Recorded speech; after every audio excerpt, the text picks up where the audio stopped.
Hello students, so I am going to solve some of the questions जो कि पिछले TGT commission और TET के पेपर में पूछे गए हैं, टैट नॉन मेडिकल के पेपर में. So let us start with first question. In the first question, how many dynes are there in 1 Newton? 1 Newton में कितने डाइन्स हैं? सो न्यूटन जो है, न्यूटन फोर्स का एसआई यूनिट है और फोर्स का जो सीजीएस यूनिट है that is dance.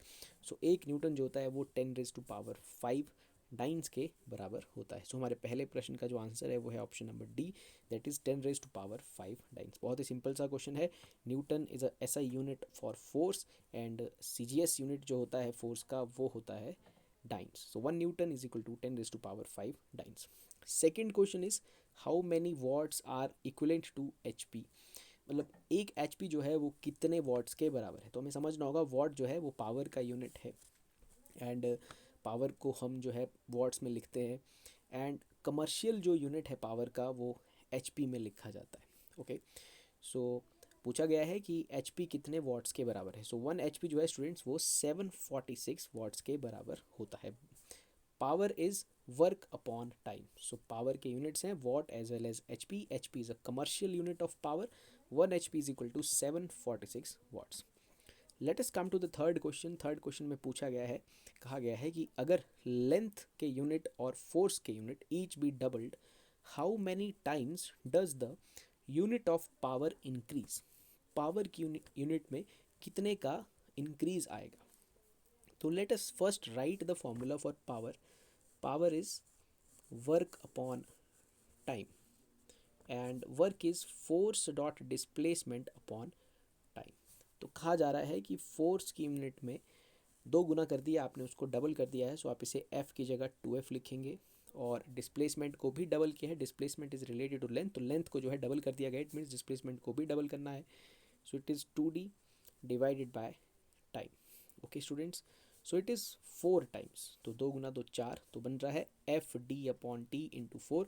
So it means that ये सब करने पे जो है 4 टाइम्स हमारी पावर में इंक्रीज हो जाएगा. So option number C is the answer for our third question. Let us come to the fourth question. इसमें कहा गया है कि someone says that strength times speed equals power and basically he is asking that what is the dimension formula for strength. ये कह रहे हैं कि strength times speed, strength into speed is equal to power. तो हमारे पास strength का क्या dimension formula होना चाहिए. तो सबसे पहले हम पावर का डायमेंशन फॉर्मूला देखते हैं. पावर का डायमेंशनल फॉर्मूला होता है students work upon is equal to work upon time. So work का होता है ML/T-2 upon T. So basically power का जो फॉर्मूला है that is ML/T-3. ML/T-3 is the formula for power. और क्वेश्चन में कहा गया है कि strength into speed is equal to power. हमें देखना है स्पीड का क्या फॉर्मूला होता है. Speed is LT-1. Speed is LT-1. Okay, तो this strength multiplied by LT-1 should be equal to dimension formula of power, because they are saying that strength into speed is equal to power. तो हमने पहले power का formula लिख लिया. Power का formula बना ML/T-3. It is 2. Okay, ML/T-3. तो speed का LT-1 हो गया. जो हमें बच रहा है हमारे पास पावर बनाने के लिए वो हमारे स्ट्रेंथ का फॉर्मूला होगा. So let us check the options. हम पहले यहाँ देख लेते हैं कि हमें पावर बनाने के लिए किस किस चीज़ की ज़रूरत पड़ रही है. हमारे पास एक L है. Okay, we just need 1 L.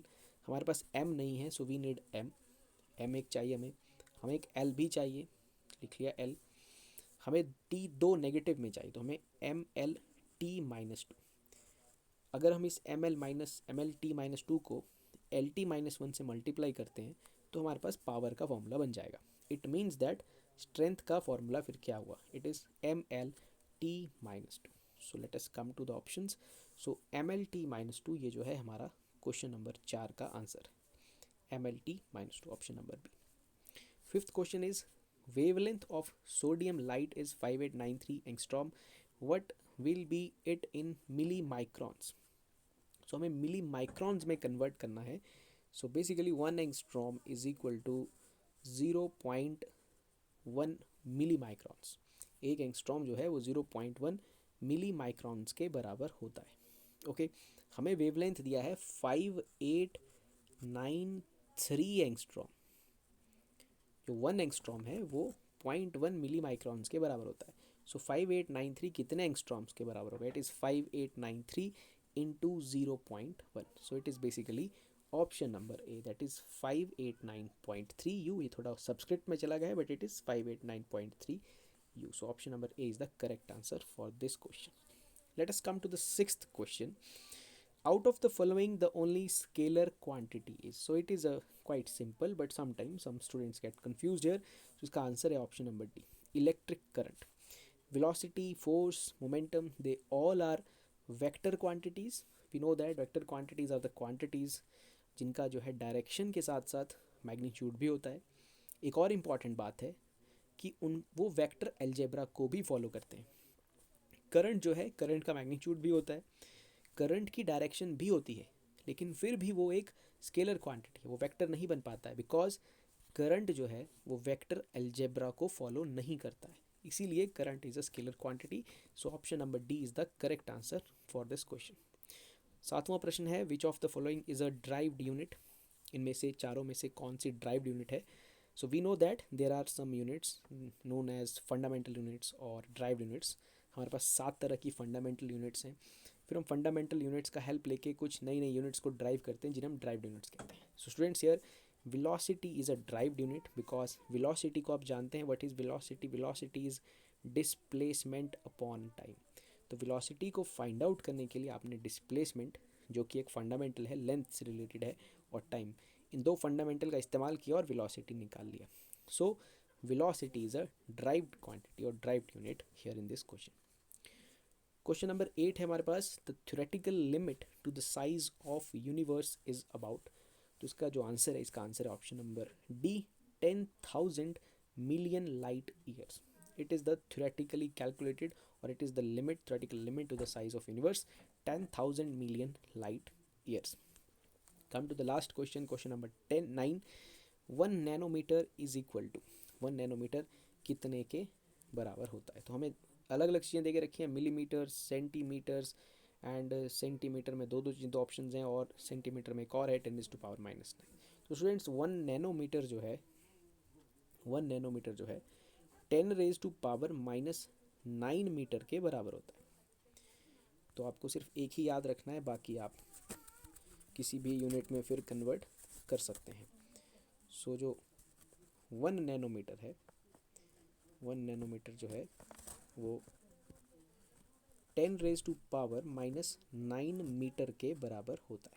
हमारी ऑप्शंस में सेंटीमीटर हमें दिख रहा है, तो हम इस मीटर को सेंटीमीटर में बदलेंगे. So it is 1 metre is equal to, as we know that, 100 centimetre students. Okay, so we just multiply it with 10⁻². Okay, so 10⁻⁹ into 10⁻², so it comes at 10⁻⁻⁷. So question number 9 का जो answer है वो आ जाएगा option number C, 10⁻⁷ centimetre. I hope आपको ये question समझ आए होंगे. They are the previously asked question जो कि पहले के टीजीटी के कमीशन और टैट के एग्जाम्स में पूछे गए हैं. So with that, thank you very much.